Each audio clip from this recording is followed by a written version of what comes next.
I'm Larry Formato, and this is Connected. Today, we have a full patch Warlock with us. In fact, you could say he was born into the Warlocks.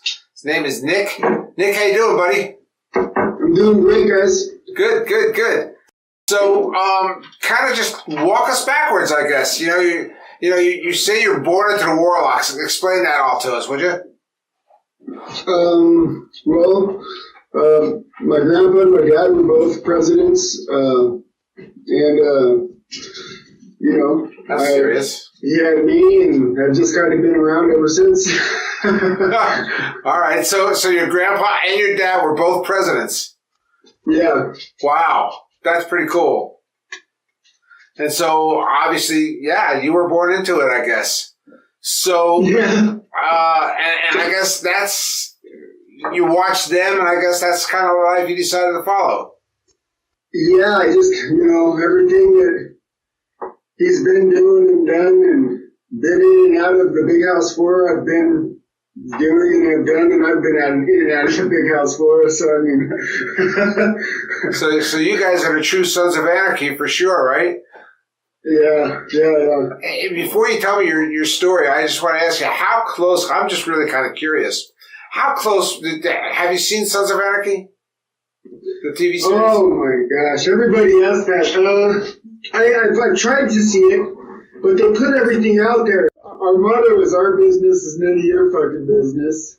And so, like, a whole having a social media page, having the states on the bottom of our rockers and stuff like that, that all got wiped out recently. We don't have a public phone number anymore, all that stuff, just because it seems like it puts us out there too much. And for our club, which isn't really known for doing a lot of great shit, it's not really the best options for us.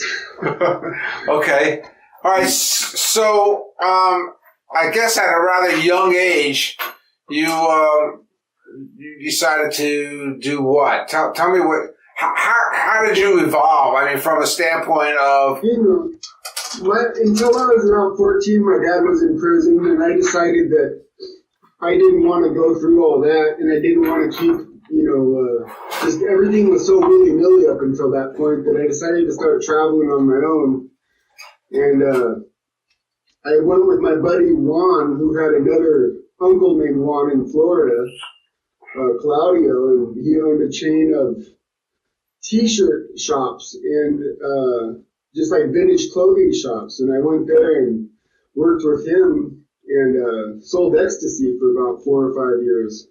Okay. To a bunch of bar owners from Minneapolis and San Francisco, and some of them were gay bar owners and whatever. They would come and pick up 800, 900 pills at a time. So I was doing that for quite a while until that got fucking hemmed up. Okay. And moved on from there. I kind of had a motto. I'd never go to jail for something smaller than I went to jail prior, and I thought it was getting bigger and bigger. I hear you. Yeah. That's crazy. So, I mean, yeah. Okay, so that was. So at 14, you decided to move on. Your dad was in jail, right? Yeah. So you went down to Florida. Yep. With Juan. Okay, so but that, you're not in the Warlocks though, right? Yeah, I was then still. I mean, I've always, I really became a full riding member when I was around 18, 19 when my dad got out of prison the second time. And then, and then he didn't go back to prison until 2014, 2014, and he got out in 2018 for the 4 murders in Florida. Okay, well, all right. 14. So, if you wanted to tell me your story, where would you want to start your story off at? Probably around 14 or so, 13. That's when I started my charity. Because, anytime I asked my dad for money, he'd say, figure it out. So I went and I started a charity sending kids to Europe to go to the BBC, British Broadcasting Company. And I went door to door in all these old neighborhoods and got 20 bucks. So it was a scam, right? It was a scam, right? Yeah, it was a scam. And I got 20 bucks from every neighbor, until I had about $3 or $4 grand, and I went and got myself an Atari and a Nintendo and all that stuff that all the other kids had, you know, and I've always been able to figure it out like my dad told me to. So, I mean, it's kind of worked out. Okay. So you started your charity, right? Yeah. You put together some cash. And so you discovered that there's an easier way to put some money together, right? Work smarter, not harder, yeah. Okay, so then what did you do? After I kept traveling, man. I've been all over the place. I just started traveling like crazy. Writing myself. Back then, you could write yourself a note to get smokes at the gas station from your parents. So I mean, I was writing myself notes to fly across the country. Wow. And I was taking like a kilo or two of dope with me, and you know, dropping it off to our pals on the West Coast and doing it that way for quite a while, up until 9/11. I was in New York when that happened, and I got stuck there because Port Authority got closed down. You know? Yeah, we couldn't even rent a hotel because all those were booked up. We had to rent a U-Haul truck and sleep in the back of a fucking U-Haul.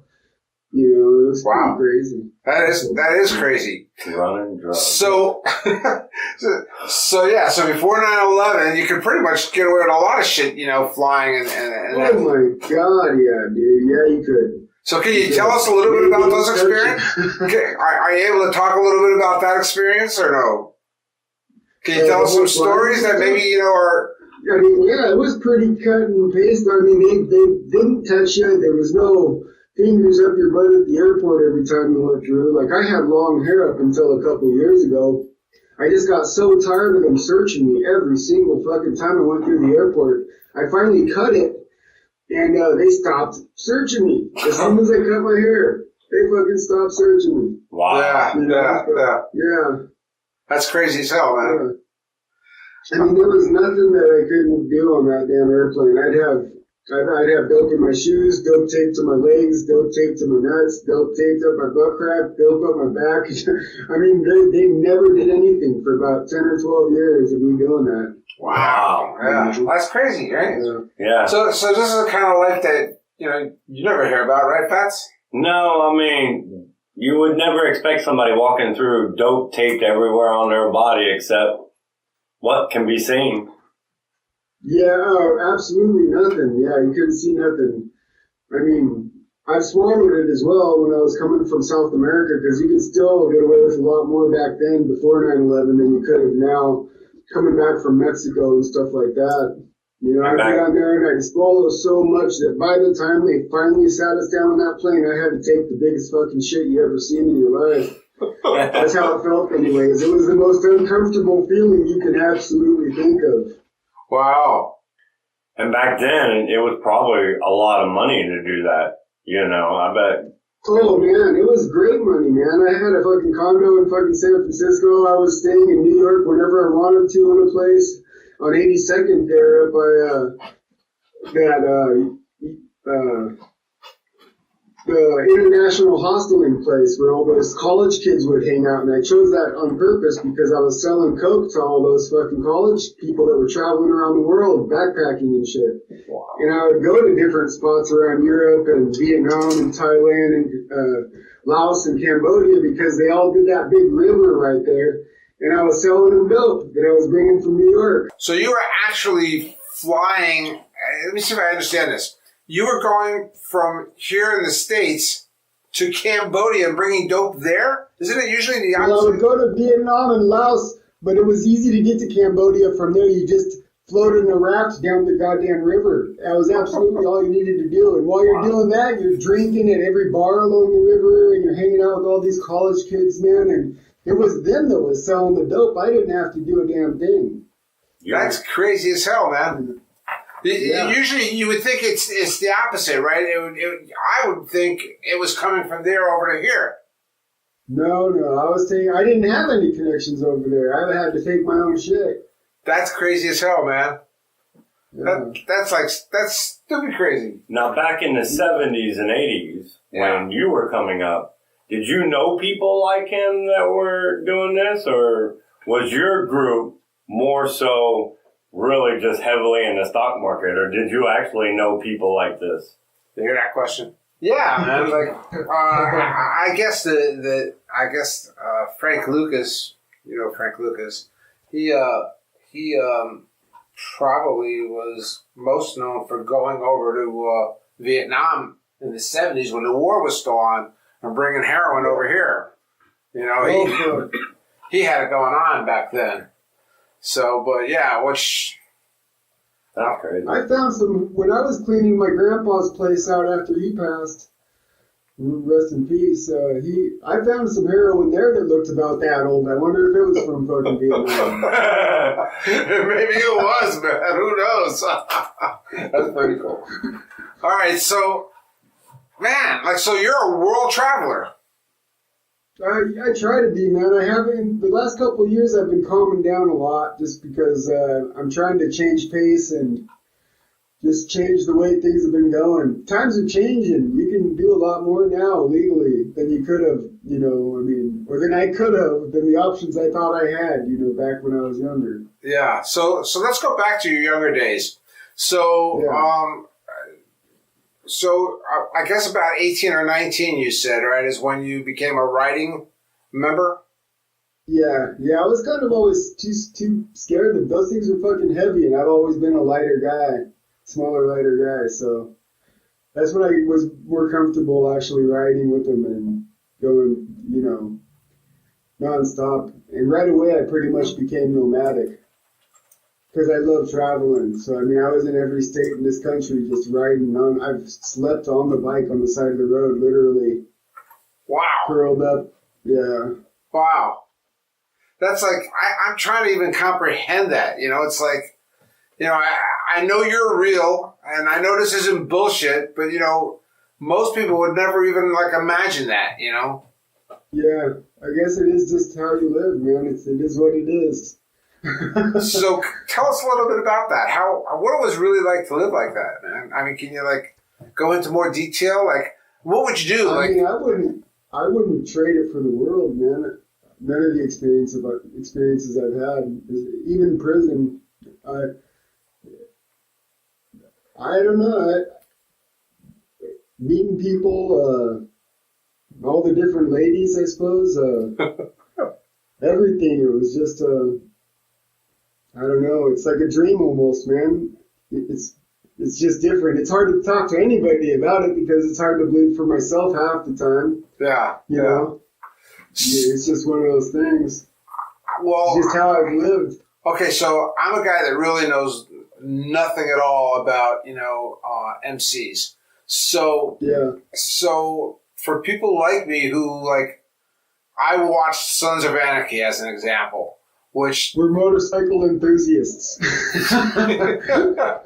So, you know, like if you wanted to talk to me about Wise Guys or something like that, you know, okay, so I know about that. But I don't know anything about your world. I know a lot about the Wise Guy world. I don't know much about, you know, your world. Well, and for us, because Philly Warlocks, we're different than Florida Warlocks. And our main allies in Philly were the Philadelphia crime family. Right. My whole childhood, I grew up with a lot of their kids and stuff. You know. Yeah. I guess it was just engraved into my head. And since I was a kid, that's what I could do, and that's what I'll do. I knew what I wanted to do. I knew eventually I'd have a legal business. I knew eventually things would go right for me. I had no idea how it would. But I knew it was going to get to a point, and I knew I would get it there. And it's finally starting to get to that point. Barely. Well, I don't want to talk so much about the present. I still want to I'm trying to get from you what it was like to live the life that you were living. I'm trying to get some details. Like, can you give me like an idea of like? It was like, I mean, it was good. Some of it wasn't the greatest. My mom was real abusive. She used to, you know, put me in a damn corner for an hour at a time, and every 10 minutes beat me with these big paddles that she'd buy and drill holes in them. Wow. You know, fucking. But then my dad and her split up, and my dad took me, and that was like saving grace. None of that shit happened again. I'd never do that to my son, you know. I mean, that was the bad part of it. The good part is my dad, he was the best part of it, you know, growing up and dealing with everything. But then him not being there, that wasn't very fun. That's hard, right? That's hard. Every time he was gone, I'd stay with my grandpa. And that was my grandpa on my mom's side. And he was a pretty cool dude. He would go to this place in St. John's every day and gamble in the bar, you know, with his trench coat and his fucking little 6-shooter, and he'd go there and gamble and get me into the back of the bar, and we'd have drinks or whatever, man. You know, those memories I like. I don't have very many memories that I don't like. Right, right. Except for family passing. It's not very fun. Yeah.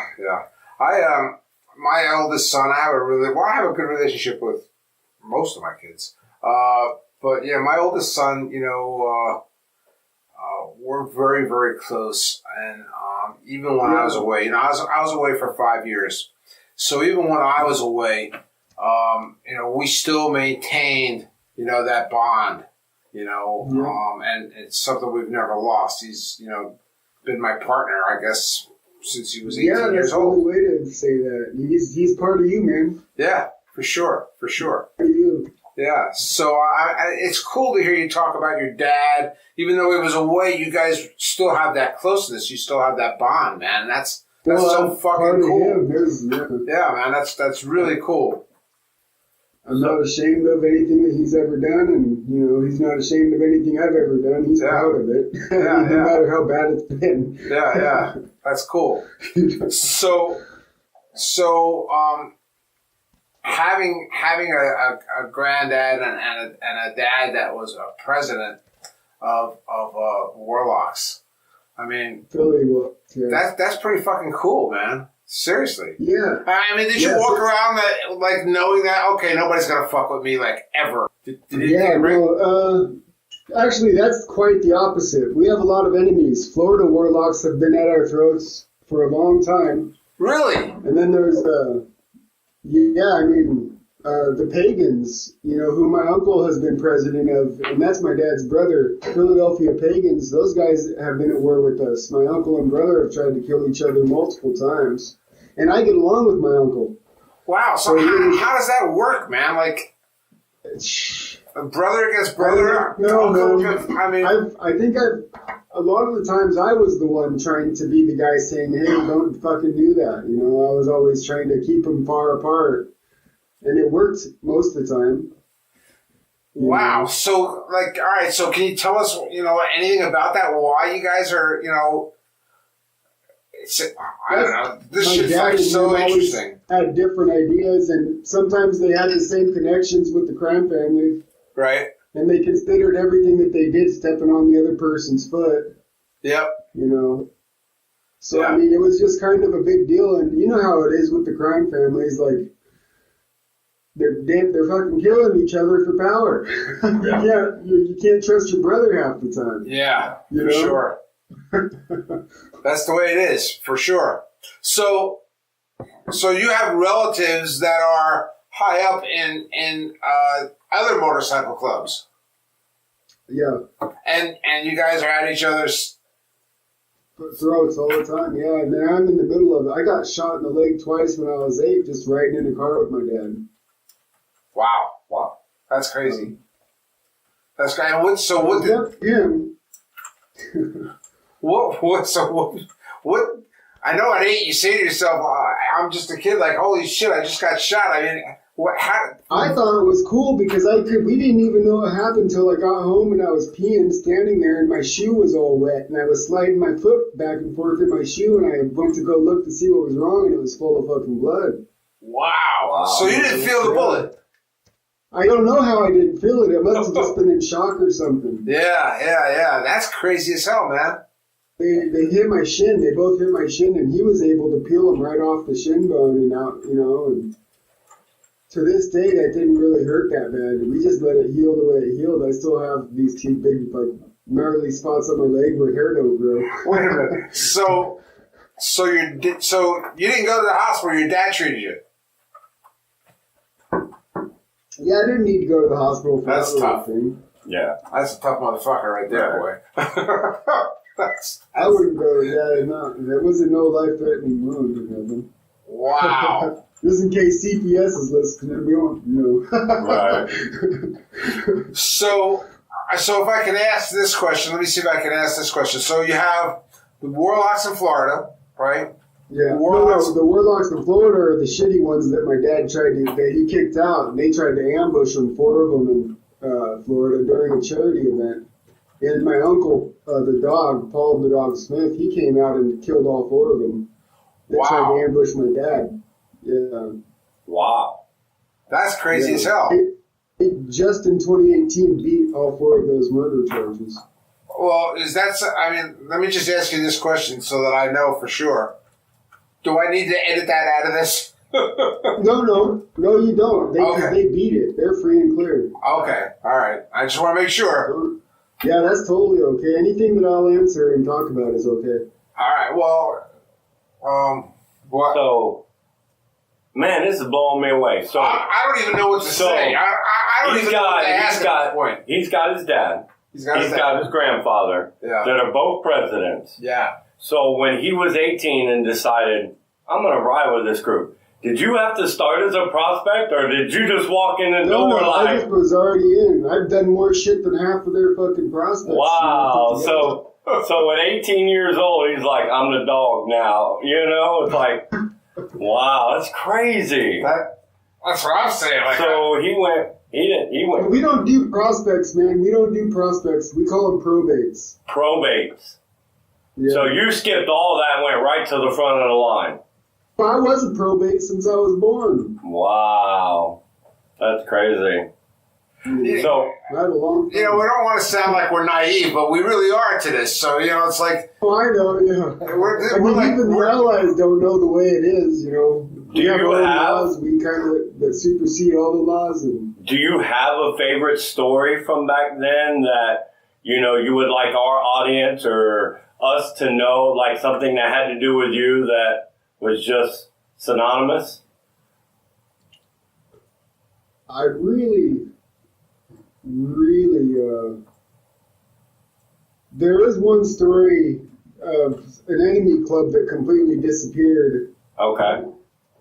That I really like a lot, but I'm not sure how much or whatever I can get into that. But there was a club that I had a hand in, helping defeat, I guess, an enemy club. And it was all through just talking to them and telling them that, if they knew what was best for them, they'd get the fuck out now.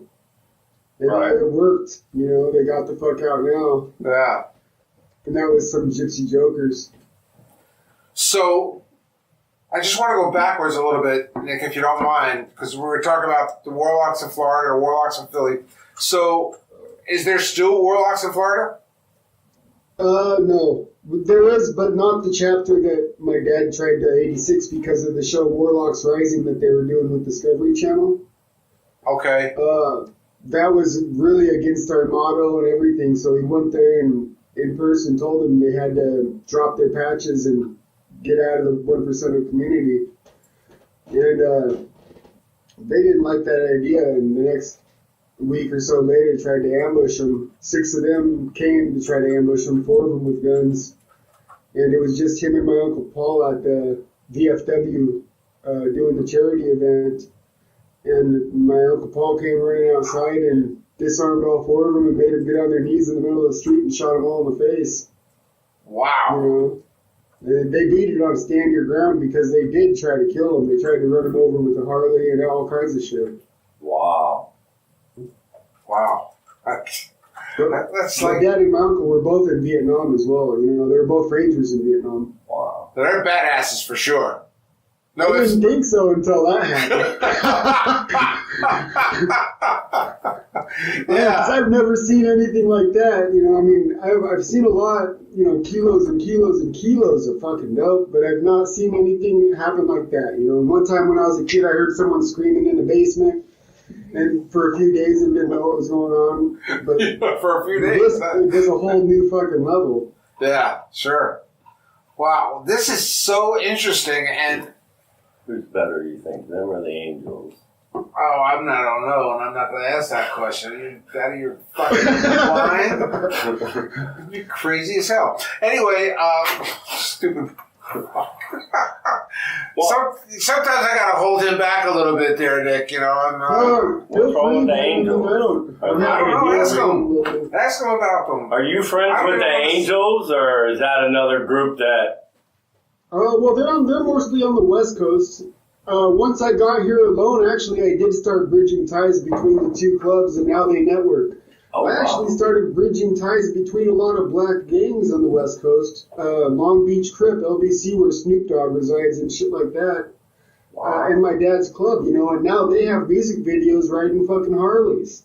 Wow. That's awesome. Yeah. That's awesome. Man. Shit, I mean, there's man. stuff like that makes my hair rise just talking about it, because that's like something, the only color that should fucking matter is green, and that's money. I agree. You know, Nick, when I grow up, I want to be just like you, man. Yeah, I don't know. I want to be like you, buddy. I got into the stock market. I know you're doing. It's crazy. He's in the stock market? Wow. Hey, you must have read my book. He had to have read your book. Dude, I think I've heard of you back in the day. I read about the stuff in the papers, but I don't think that before that, I just always thought that that's like easy money. You know, I mean, why not? And I've always been good at stats and graphs and, you know, coming up with spreadsheets and little cheat sheets and stuff like that. And with my trading right now, it says I'm 80% successful. I have an 87% success rate, so I'm just going to keep at it. So you only see green. Yeah, only green, man. I mean, and then after I bridged the clubs, I had met Bloods that I thought were pretty cool, and I started introducing them to my buddies that were in the Crip Gangs, and now they're okay. Now they're seeing just green. So, I mean, it's been kind of crazy, and it's like this little white guy that came and fucking started bridging gaps, man. So you pretty much you're a peacemaker.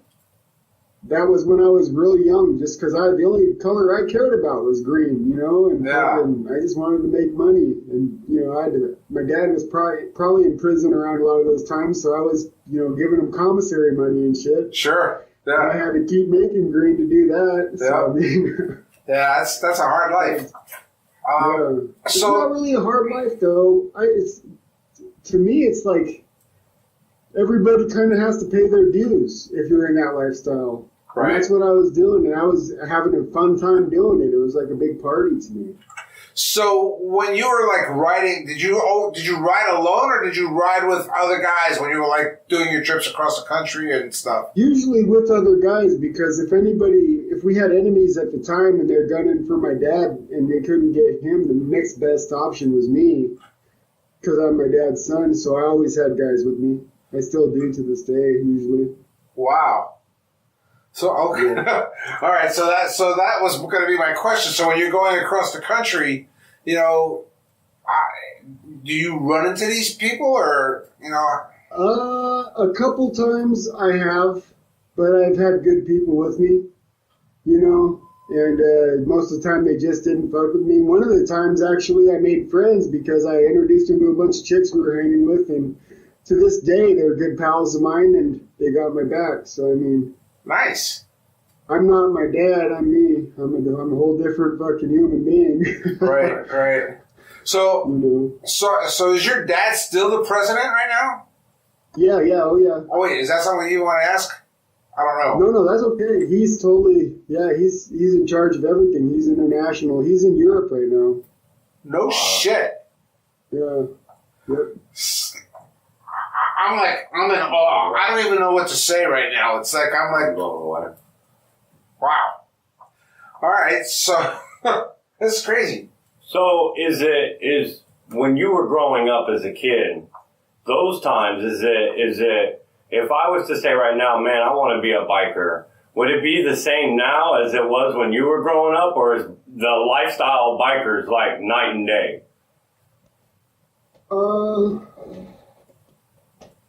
It's not easy to become a biker or to get into it, but I mean, you could be a criminal if people you could be a criminal. Yeah, anybody can be a criminal.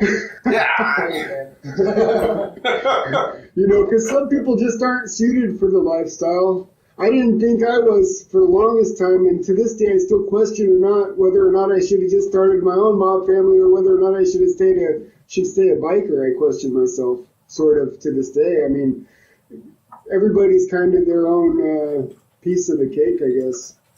You're whatever, I don't know. It's really a lot of those guys look like Rob Zombie wannabes, you know, with the dark under their eyes and, you know. And I've always been a cleaner type of cat. I've never been like that. I guess when I had long hair, it was a little different, but I was a clean cut long haired guy. Yeah. No long beard or none of that. No, I did have long hair, but I was more clean cut than most. No, I'm saying a long beard. Oh yeah, my beard was huge. Oh really? Yeah, I had a beard probably down past at least to my belly. Wow. That's crazy, man. Yeah, I didn't shave from the time I could grow a beard up until maybe 26, 27. Okay. Oh, no, wait, in my 30s. So about 32 or 33, I shaved my beard. And that's when I got tired of getting fingers up my butt, and they made me sit there until I took a shit at the airport. Wow. Yeah. Wow.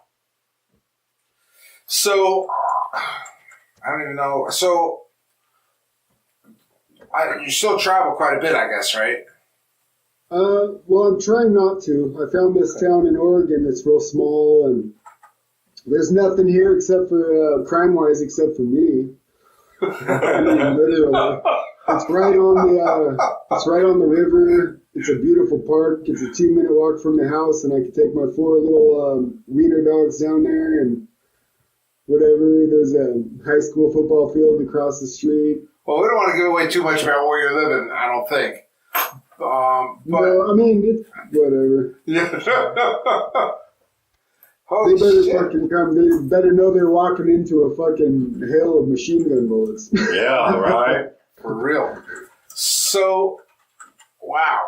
So, all right, so getting back to what Fats was talking about, if somebody wanted to, you know, they wake up one day and say, fuck this, I'm leaving my wife, or I don't want to get married, I want to be a biker. It doesn't just happen. It's just you would already somehow be affiliated. You would already somehow, you got to live the life before you go and live the life, I guess I should say. You're already a biker before you're a biker. Otherwise, you're not. So if I was to buy a bike today, because I've never really lived that life, I'd be just a loner on a bike, right? I'd be a poser, right? I'd be a poser, right? No, you wouldn't be, because I'd fucking vouch you in. You wouldn't even be a poser. You heard it right here. Holy shit! We buying bikes tomorrow. Nick, what kind of bike do I need? Cool as shit, man. You guys don't need to do that. You guys are the ones giving my dad all the dope, probably. That's so much fun, man. This is like cool. This is like one of the.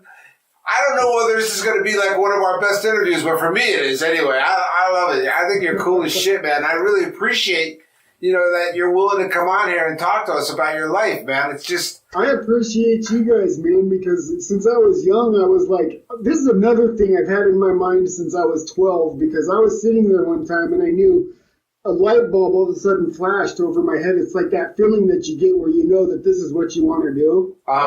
And for me, it was crime, and I knew that I would have a life that was like a movie or a book, and I knew that I was going to do something older that would get me out of the crime and into something legal, you know, that where I could afford to help people, you know, to help charities, whatever, and stuff like that, and do that without having to commit crimes. Yeah, man, that's cool. That's really cool. So what do we I keep wanting to go back because I feel like, you know, we're missing a whole lot of your life here. You know, not really. I mean, there's so much there, man. I mean, and we can just, I can just give you guys my journal. I'd rather just hear some story. I was high. I was doing a little dope here and there, and every time I did, I'd write in the journal exactly how I was feeling, what I did that day, to the T. And all over the journal, every fucking page, it says that I am not me, this is all fucking not this guy, blah, blah, blah. Just in case the cops have gotten it, or would have gotten it or whatever, but yeah. So, I've had it for a long time. So, I'm there with those cameras right now. Yeah. Right. So let me ask you this question. So, like everything is cool that you're actually giving this interview, though, right? You don't have to worry. We don't have to worry that you're doing this interview. No, right? Fuck no. Okay. I almost pretty soon I outranked my dad. Holy shit! Wow. What I'm saying is, how does somebody move up the ladder in the group? Oh, you have to be a natural leader. We don't look for people that take any type of leading as a job. If you're natural at what you do, we'll see that.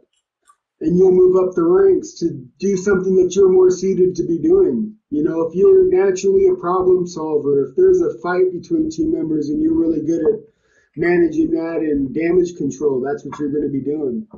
You know? So it's all depends on you, really. So this what is type of person you are. So basically, this is a business, really, right? Yeah, it is. I mean, he's been in prison for hundreds of kilos of fucking dope. So yeah. Wow. And I don't even know how long do you guys go back? Like your grandfather, your father, you? 1963. 63. Since, after World War II, the USS Shangri-La, they came off that boat and founded it. Really? With my grandpa. My grandpa was one of those guys. That's crazy. Now Harleys back then, right? They were hard to freaking ride too, right? Yeah. And there was only so many guys on the boat that liked Harleys at the time that were talking about it, and they all had them, and they all wanted to ride them and start a club because they wanted to keep the camaraderie going and have their own thing, and they didn't believe in the tax system and all that jazz, and right. So they wanted to find their own way. And they did. Yeah, Still do. Yeah. All right. So Nick, you know what I want to do? I want to get a little more prepared, I think. And you and I have been talking and we're kind of becoming friends. So, yeah. So I would like to get a little more prepared because I really feel like we could do like a whole lot more and a couple shows. I don't think we're going to accomplish anything with just one little interview that, I think you're so cool, and I'm actually just taken back by you, man. And I don't mind saying that. I'm in awe listening to you. So I'm in awe by every time I look you up and I'm reading about you guys. I'm in awe, man. That's what I'm thinking. I mean, you're both in awe of each other. Like, it's crazy. Like, when I grew up, I never really thought about it. But now that I look back, I'm not saying I would have done it, but man, for you to have a story book ending, for you to have a movie, you know what I'm saying? Like, looking back, I'm only in my 40s, and I look back like, I wouldn't even make the Flintstones. You know what I'm saying? Like, my life is so boring, it wouldn't even be a Flintstone episode. And here I'm sitting with, like, in my eyes, I'm sitting with two legends, Like, it's just crazy. Well, Willie Fats, just keep sitting there. You'll be okay. Don't worry about it. Someday you'll grow up and it'll be okay. Yeah, I'm going to walk out here and start my crime wave. Oh, man. Don't do that. We don't want that. Oh, no. So, Nick, man, I really appreciate you taking your time out and talking to us. And I would really love it if we could, arrange something again where we could get you back on and maybe we'll be better prepared next time. Honored. I appreciate it, man. All right, buddy. Well, thank you so much. And Nick, full-fledged Warlock, full patch. How do you call it? What do you say? I don't even know. Nick, help me out. We're patched. That's how you call it. Okay, just patched. Yeah. All right, buddy. Well, and, I had gotten some messages from some of your friends that were vouching for you as well. And, nice. Man, really cool guys. So I just want to. Maybe next time I can have some more guys on here. Actually. Oh man, that'd be great. fucking awesome. Yeah. So I just wanted to give a shout out to them, and and I think they're really cool guys, and they got. He's been taking care of me as well. He's been a really good guy. Keeps me out of trouble per se. All right, cool. All right, well, much respect and much love, man, and we will talk to you soon. Thanks a lot, brother. Forward to it. All right, man. Take care.